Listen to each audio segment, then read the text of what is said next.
When you quit your job, you may have been waiting for this for a long time. Therefore, you might be very excited about it and react something like this. If you were fired, on the other hand, the reaction is usually more like this. Well, from a legal perspective, both of these reactions are not ideal. This is why I would like to tell you how to do better for the sake of your future career. But first, I would like to welcome you back to my channel. My name is Laura, I'm an attorney working in Switzerland, and today I would like to talk to you about what not to do after you quit your job or after you got fired, because there is potentially a lot of issues that can arise from that, both legal and not legal. So let's talk about it.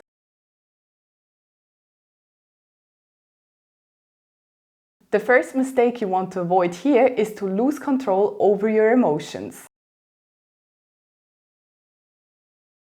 Let's start at the moment when you hand in your resignation or when you receive the notice of termination. Both of these moments can trigger a whole lot of emotions for you, yet you need to keep them under control. Even if you're tempted to do so, do not. Tell your boss how glad you are to get out of here, that you wanted to leave years ago, or that you never liked this job anyways. It is also not the time right now to give your employer a big negative feedback and tell him about all the things that are wrong with his or her company, or everything that you never liked or disagreed on. All of this would be a big mistake. Because first of all, most likely you won't get to or have to leave right away. Instead, you will still have to work in the company for at least a few days, weeks, or even months. So it is much better if you don't ruin the professional relationship that you have with your boss and with your team. Mistake number 2 that you want to avoid is to show no more effort or motivation at your work. If you think now that you quit your job or that you get fired, you don't have to do anything anymore, you can just put your feet on the table, sit back and relax and just wait until the end of your notice period, that is a big mistake. First of all, legally, you still have a duty of loyalty to your employer and you have to do the work as stated in the employment contract as best as you possibly can. Second, if you start slacking now and be lazy, it is very unprofessional. And no matter what job you're doing, for how long you are doing it or for whatever reasons, you should never be perceived as unprofessional. As a third aspect, please bear in mind that for a job reference, the whole time that you were working in a job is relevant. Therefore, if you want good or great references, which you will need in the future for future jobs, make sure you keep working as hard as you can and do the best as you can, especially at the end of your current job. If the work that you do now is bad, or even worse, if you don't do any work anymore now that you quit or after you got fired, your employer has every reason to mention this in a job reference and you do not want that.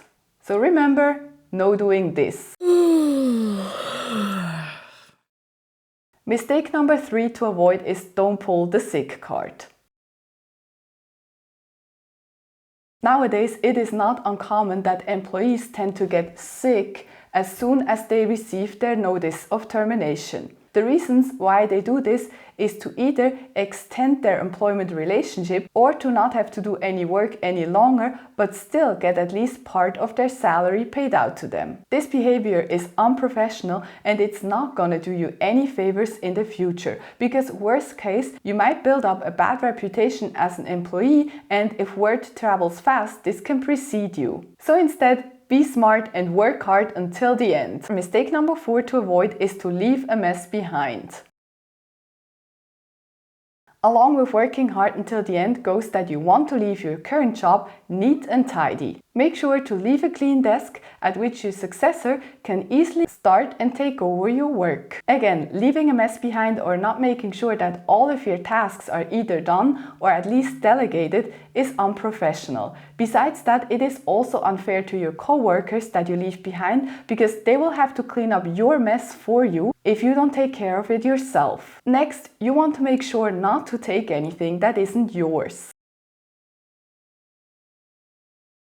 If you're thinking that maybe you can keep your work phone or a couple memory sticks that you still have laying around at home without asking your employer about it, that is a very bad idea, because worst case, you can find yourself facing a criminal charge that has been made against you because of theft. Stealing work utensils is not okay, neither is not returning them. Although there might be certain things that you can probably keep, such as like safety shoes or work clothes that you have worn many times and that cannot be passed on to somebody else, always make sure to ask your employer before whether you can keep those things or not. This brings us to the next point. Not only material things can be stolen, but also intellectual property and work secrets.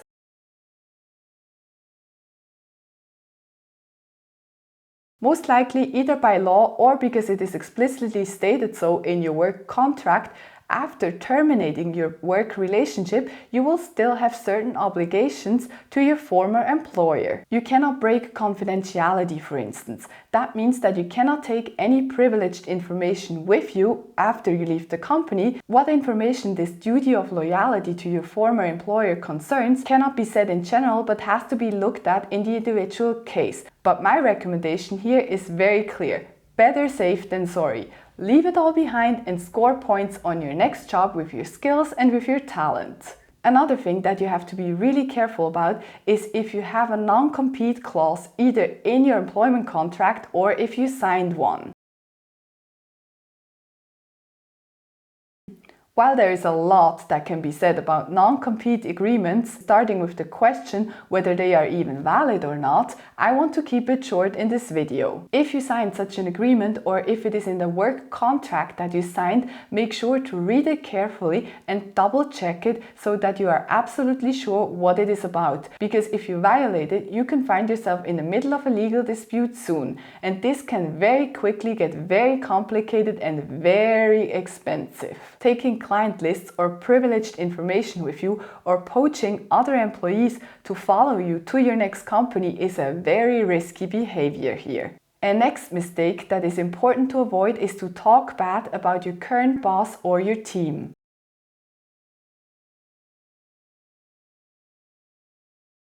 Besides the fact that, depending what you say, you might find yourself faced with a slander or defamation charge, it is unthankful and unprofessional if you talk bad about your boss and or your coworkers after you leave your job. Because most job branches are relatively small, this is in general a bad idea. It is particularly bad though if you think about posting any negative information on the internet or on your social media platforms, because this is almost a guaranteed recipe to get you in a lot of trouble. So instead, stay professional and be thankful for what you were able to learn at your job. And even if you had some bad experiences, you will end up learning from these as well. Mistake number 9 that you want to avoid is that the communication in which you inform everybody that you are leaving your current job is unprofessional.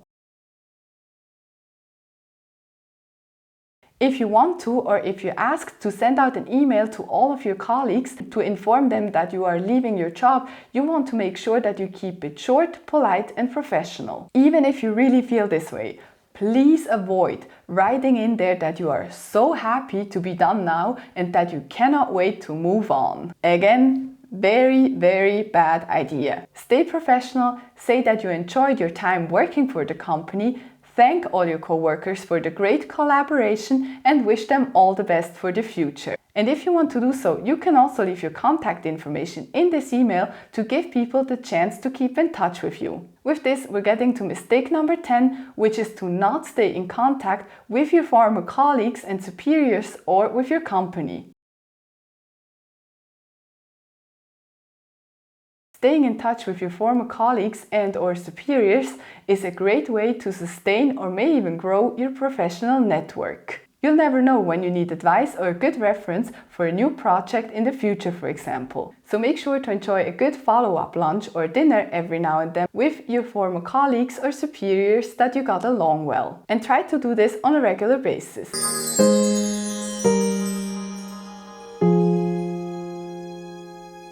With this, we're getting to the end of today's video. I really hope that you found the information that I shared with you helpful. If so, I'd be really happy if you gave it a thumbs up quickly or if you consider subscribing to my channel. Finally, if your employment got terminated against your will, don't hold a grudge over it. Keep your head up high and focus on the future and on your next job. I will link a video down here that might help you to do so. Thank you guys for watching, take care, and I see you soon.